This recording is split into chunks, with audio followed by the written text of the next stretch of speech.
If you're looking for murder, I know a guy who can get it for you wholesale.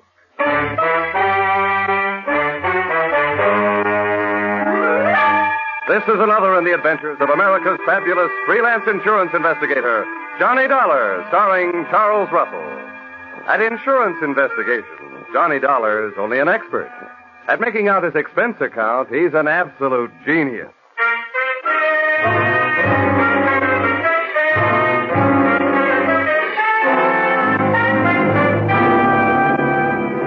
Expense account submitted by Special Investigator Johnny Dollar. To West Coast Underwriters, San Francisco Branch. Attention, Bradford L. Coates, General Manager. The following is an accounting of my expenditures during my investigation of the little man who wasn't all there, or in most cases, there at all, or the unpaid premium payoff. Expense account, item 1. 3 cents postage due on your airmail special delivery letter containing said assignment. I can just hear you dictating it. Take a letter. To Johnny Dollar, you'll find his address in the files. Dear Sir, better make that Dear Dollar. Enclosed find copies of letters received by us from one Mr. James Yarbo, period. This man's wife was insured with our company until recently. One day before her death, her period of grace on an unpaid premium ran out. We canceled her policy in the amount of $20,000. Her husband, Yarbo, first made every effort to collect, then threatened us. Since then, we've received the enclosed series of letters intimating, without confessing, that he's had a hand in the accidental death of at least 12 of our policyholders to date. The police have been working on it, but are getting nowhere. If you are available, please come immediately. Yours very truly, Sophie.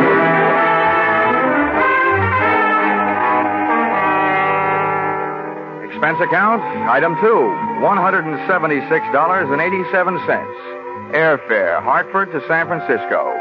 Item 3, $5.40. Cab fare, airport to your office. Dollar, glad you got here. You've no idea what a mess this whole thing is. Okay, Mr. Coates, okay, don't get excited. We'll nail this guy before you run out of policyholders. Well, the dozen he's apparently done away with already have cost us darn near $250,000. You've got to move fast, Dollar. The man is a homicidal maniac. Yeah, but a smart one, though. He's put just enough in those letters he sent you to let you know that he's working on a grand-scale revenge against your company. But he leaves out just enough so the law can't lock him up. He's had perfect alibis in every case. Look, Mr. Coates, tell me, have all these deaths been local, right around here? No, they've been all over California. Mm-hmm. Well, one other thing, the method. From this list you gave me, Mr. Yarbo seems to have a preference for killing people through the noisy and gory method of fake automobile accidents. Yes, very true. But what about this last one? Airplane crash. That was a $30,000 loss to us. Just think.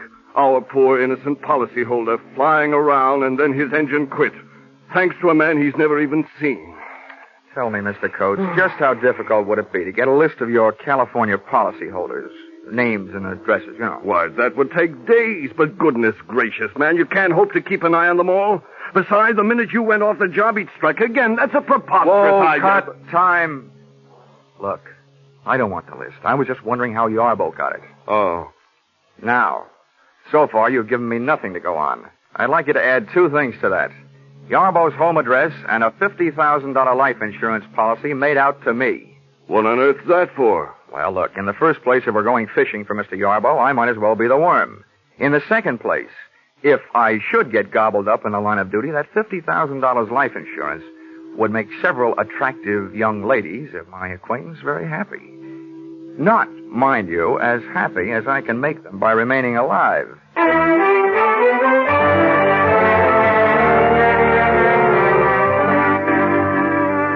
Expense account, item 4, $30. Rental of limousine, complete with chauffeur.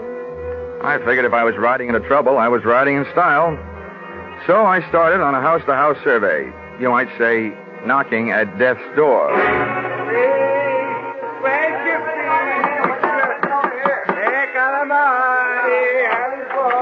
Yes.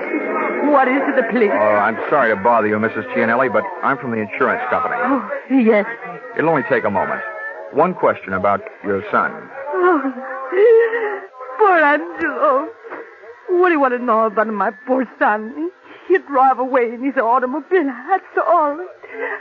I'll never see him alive again. Yes, I know. Tell me, Mrs. Gianelli, did you ever hear your son mention a man named Yarbo? Yarbo? Yeah. Yarbo. I don't know about no such Yarbo. Not please. Please leave me. There was so much sadness in my house.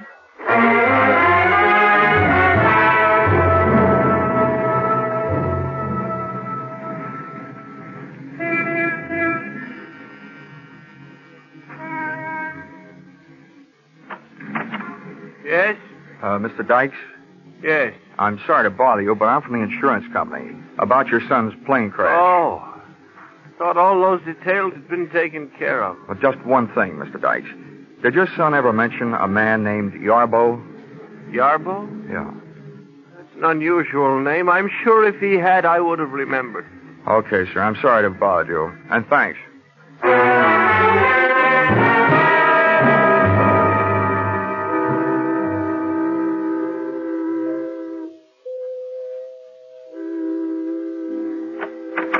Yes, sir. May I help you? Yes, I'd like to have a word with Mrs. Weatherly. I'm from the insurance company. Well, sir, Mrs. Weatherly has been indisposed, not receiving visitors. What is it, Brian? How do you do, Mrs. Weatherly? My name is Johnny Dollar. Oh, dear. You may go, Brian. Oh, I'm ashamed to let you see me in this condition, Mr. Dollar. Just ashamed. But you understand. I do indeed. Oh, it was bad enough. The accident, I mean. But the scandal. Oh, I'll never be able to hold my head up again. Yes.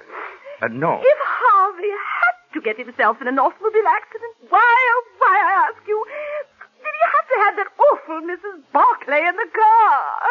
Oh, yes. Yes, it was very unthoughtful of him, Mrs. Weatherly. Would you mind answering one question? Well, if I can. Did your husband ever mention a man named Yarbo? Well, no. No, he never mentioned a man named Yarbo. But neither did he ever mention Mrs. Barclay.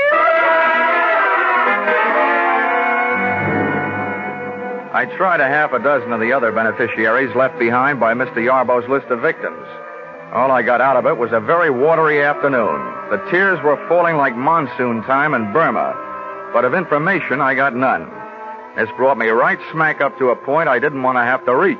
The point of contacting Mr. Yarbo in person.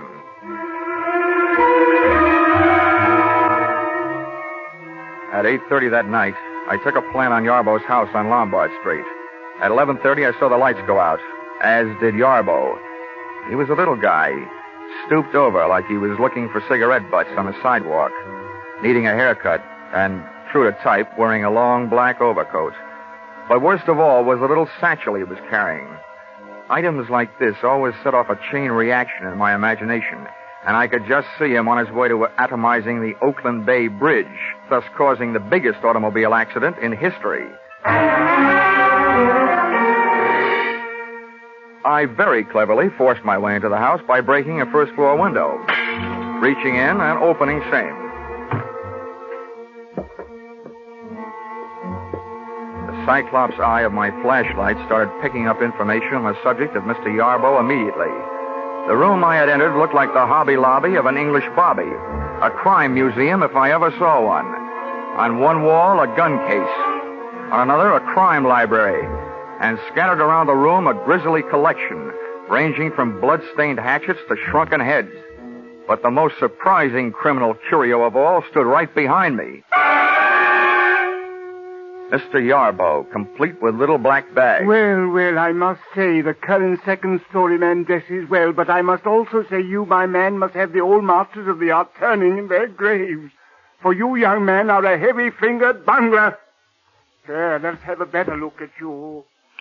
Now that flashlight, I'll feel better after you've dropped it. Hey, what am I doing? You're not even pointing a gun at me. Don't feel too comfortable. You are well covered from many points. A step from you in any direction may detonate any number of explosive devices. Why'd I have to pick this joint to burgle? I feel like a city councilman playing a call in the White House. You seem more the kind of a guy I should be working for instead of on. What's your racket? Racket? Yeah. You were in a racket, my little friend. My pastime is a science.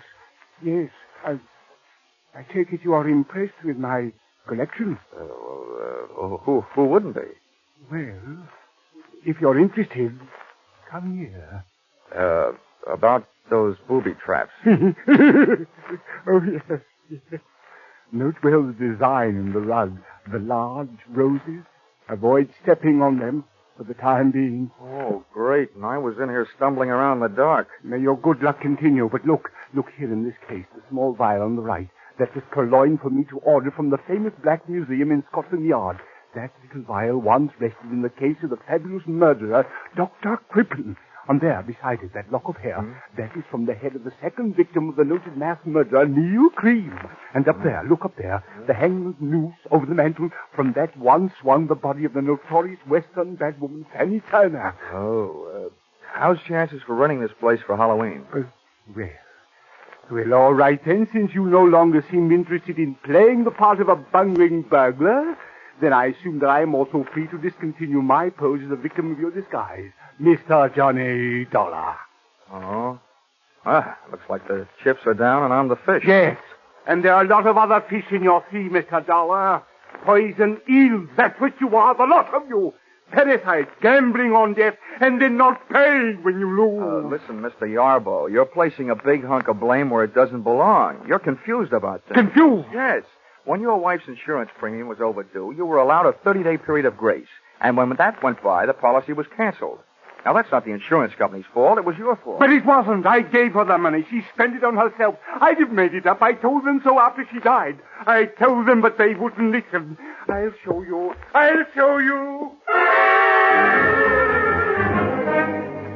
Yarbo looked like he was headed to show me the chopping end of an axe laying on top of a small table. I hit him just as he hit the table. As he hit the floor, I noticed what I was standing on. One of those big red roses in the carpet. It hadn't exploded yet, but that was one flower I wasn't standing around waiting to see bloom.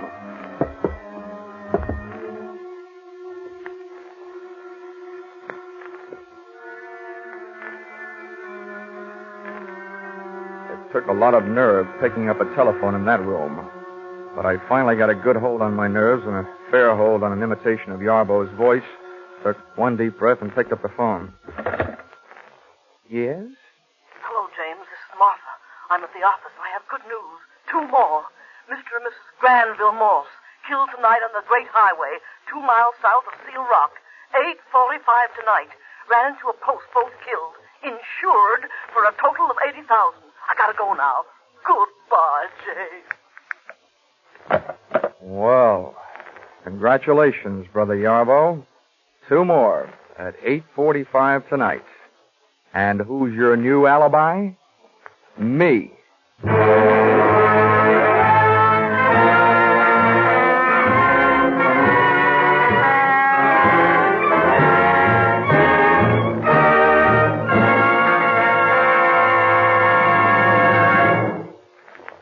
In just a moment, we'll return to the second act of Johnny Dollar. But first, did you ever think of "and" as a comedy word? Maybe not, but you'll get a full demonstration on CBS this Wednesday night. There'll be Groucho Marx and his guest on that hilarious quiz, You Bet Your Life. For it's the guests who sometimes floor Groucho with their wisecracks. There'll be Bing Crosby in his regular Wednesday night CBS show and his special guest, Bob Hope. There'll be George Burns and Gracie Allen and Bill Goodwin. And becomes more filled with comedy when you learn that Lum and Abner will have their premiere as Wednesday night regulars on most of these same CBS stations. Yes, this fall you hear them all on C and B and S. Now with our star Charles Russell, we return to the second act of Yours Truly, Johnny Dollar.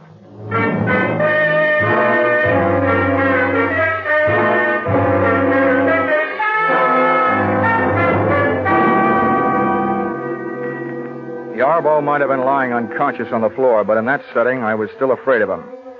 I'd have looked the place over with a fine tooth comb, only having none. I used my hands. I put the pat test to Yarbo's pockets for a gun. He was unloaded. Then turned my attention to the little black bag he'd been carrying when I saw him leave the house, and which he still had with him when he returned. I hoped it wasn't booby-trapped. Opened it and discovered that it was a trap, the type my kind of booby stepped into. Inside the bag was a small radio receiver tuned to something I looked for and found in the room. A small radio transmitter of the type formerly used in army tanks. Through this, Yarbo had heard me enter his little museum of murder and had returned to catch me in the act of prowling the premises. About then, I caught him in the act of coming to.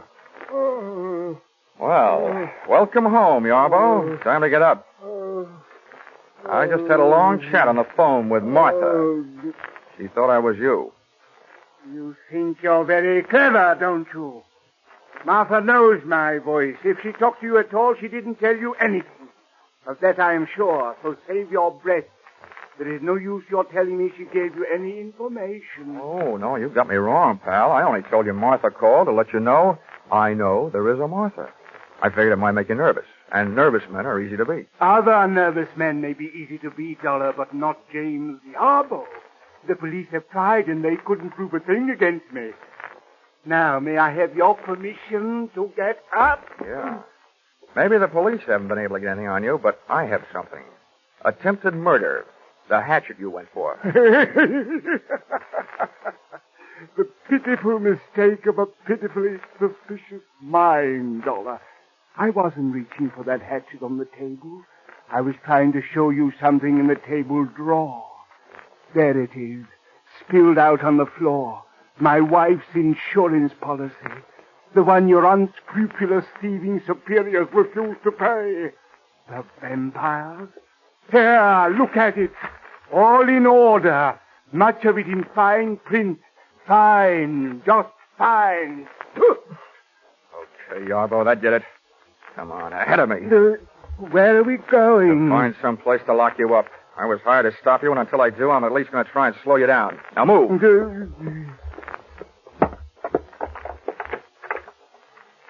Linen closet. No room here. Come on.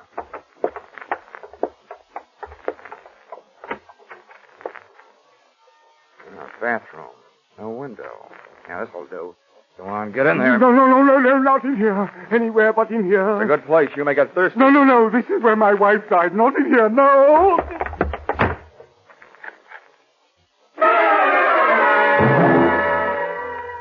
Which, on the surface, may seem to have been a move on the cruel side. But Yarbo was a man obviously off his rocker, and I needed him more nervous than I already had him. Too nervous to attempt killing any more people. Expense account item 5, a nickel. Phone call. Downtown office, state police. Mr. and Mrs. Granville Morse had indeed crashed to their death on the great highway south of Seal Rock at 8:45, which made the lady with the early telephone news flash Martha, a gal with whom I wanted an early date.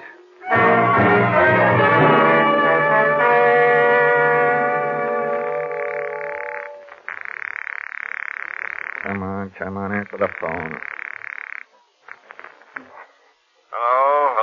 Hello? What is it? Hello, Mr. Coates. This is Dollar. Oh, yes, Dollar. What do you want? Well, first I want to tell you that you just lost 2 more policy holders. List price, $80,000. Oh, good Lord. This is terrible. Who? How? What? Never mind that. I've also got something else. On the good side. I need your help tonight. Of course. Anything. What can I do? Meet me at your office. You and I are going to go looking for a dame named Martha. Martha? Martha who? I don't know, but I hope she works for you. I'll be there in a half hour. Make that 20 minutes, and you'll be 10 minutes closer to happy days.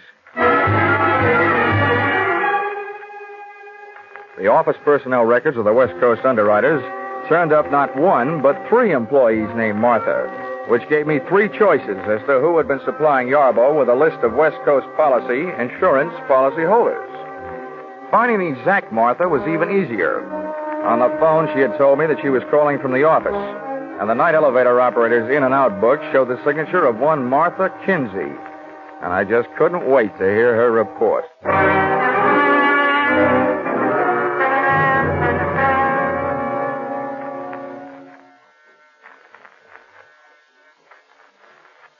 Who is it? I've got a message from Mr. Yarbo. Oh, just a minute.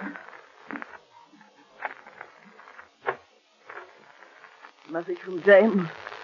Oh, what does he want? Well, what he really wants is to get out of the bathroom. That's where I've got him locked up. Who are you? You ought to know who I am. I assume you're the one that told Yarbo he could be expecting a call from an insurance investigator named Dollar? Well, that's me. Well, I don't care. James told me girls give out lists of names all the time. Sell them for mailing lists. 10 cents apiece. May not be ethical, but it's not against the law. James told me, and I believe James. Oh, he's the smartest man I ever knew. He may be the smartest, but he's right in line to be numbered among the deadest. One of these fine mornings, the state is going to give him a cyanide egg for breakfast. What do you mean? You should know. Murder, execution, gas chamber. Well, you can't prove a thing. James told me so, and he knows. Well, he's smart. I hope he's not smart enough to pick a lock with a bath mat. Now, come on, sit down.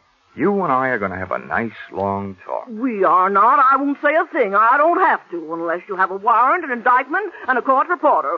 James told me so. Yeah, I know. He's smart. But no matter what he told you, you're going to tell me a few things. Oh, no, I'm not. Oh, yes, you are. Oh, no, I'm not. Oh, yes, you are.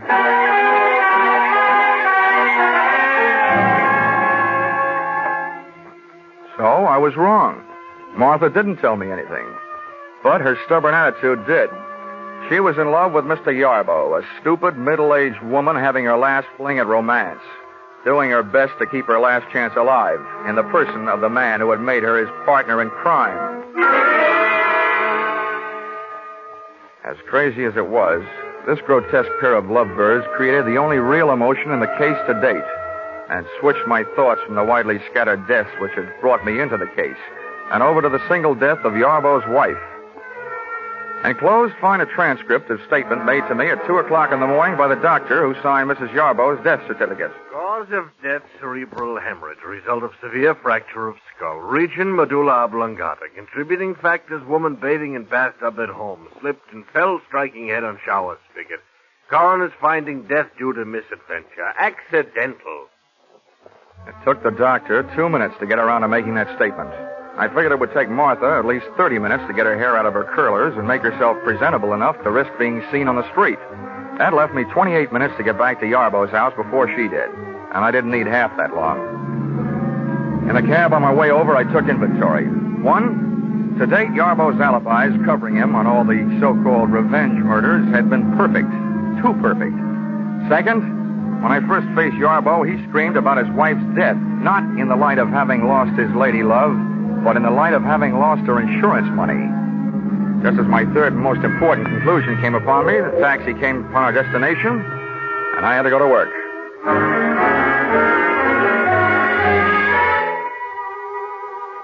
Once inside the little horror house on Lombard Street, I got set for a long search. But it turned out to be a short one, and it proved 2 things. Yarbo was not only a murderer, he was as crazy as he'd acted in having kept the evidence around.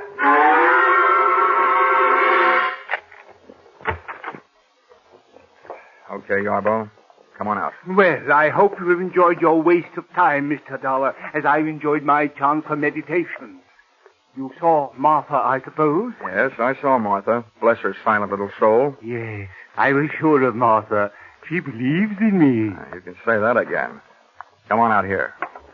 Mr. Dollar, I suppose you are aware that this is the 2nd time tonight you have been guilty of breaking and entering. I am, however, willing to forgive that should you come to your senses and decide to go back to Hartford and leave me alone. Uh-uh.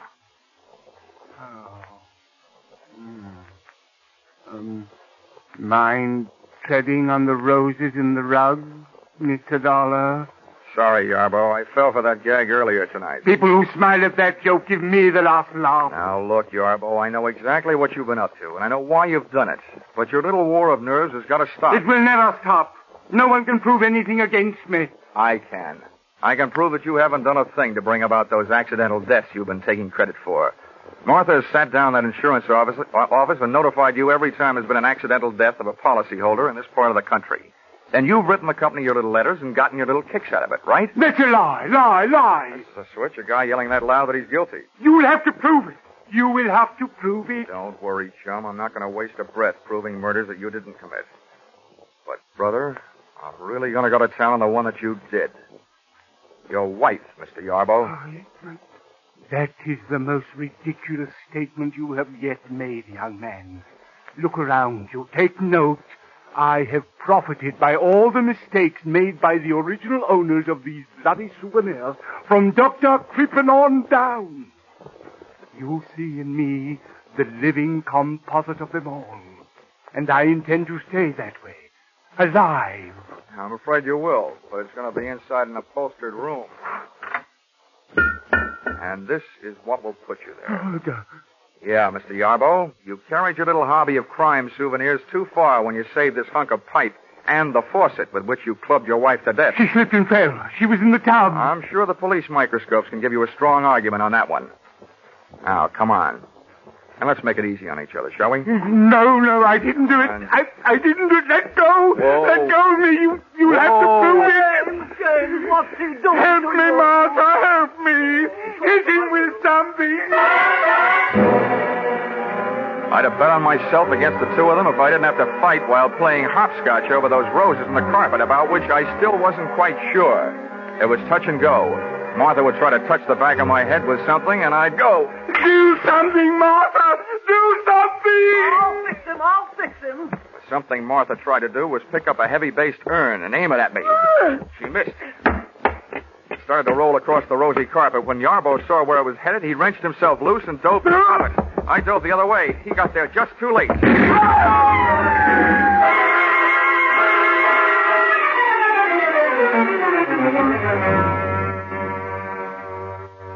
I didn't have to look twice to know he was dead. Fate had called James Yarbo up on his own carpet. When Martha threw that urn at me, it had rolled straight for the only rose in the rug that had been booby-trapped. Which only goes to prove that sometimes a rose by any other name can be anything but sweet.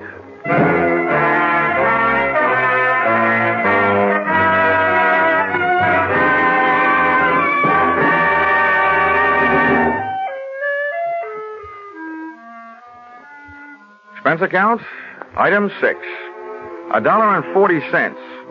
3-month subscription, Love Life magazine. Sent to accessory to murder, Martha Kinsey, Tehachapi State Prison. I figured 3 months was about all she had, the judges and juries in California being rather efficient that way. Expense account, item 7, $6. Dinner and diving for pearls in a barrel of Blue Points at Fisherman's Wharf. Diving for Pearl's earring, which she lost while bending over the barrel trying to see what oysters look like.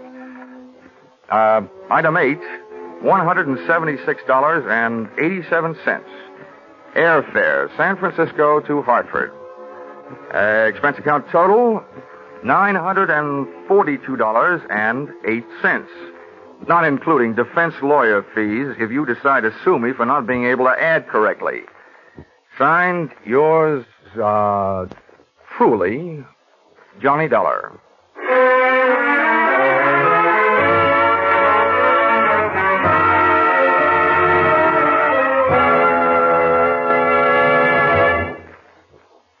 Yours truly, Johnny Dollar, is produced and directed by Gordon T. Hughes and stars Charles Russell.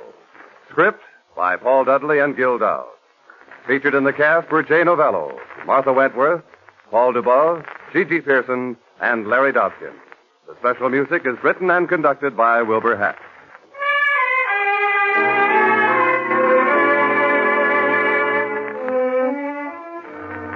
Be sure to be with us at this same time next week when another unusual expense account is handed in by Yours truly, Johnny Dollar.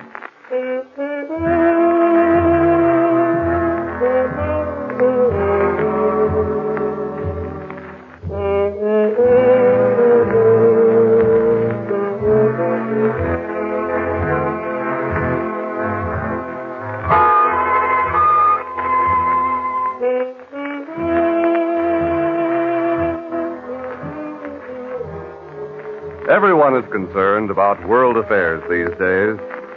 If we want world peace, we'll have to have national peace first. In order to keep America's strength and prestige, in order to preserve her freedom, we must do away with group prejudice. Let's stop judging people by the color of their skin or the place where they worship and start considering them for what they do. We'll be sure to have a happier world. Stay tuned now for Vaughn Monroe and his Caravan. following immediately on most of these CBS stations.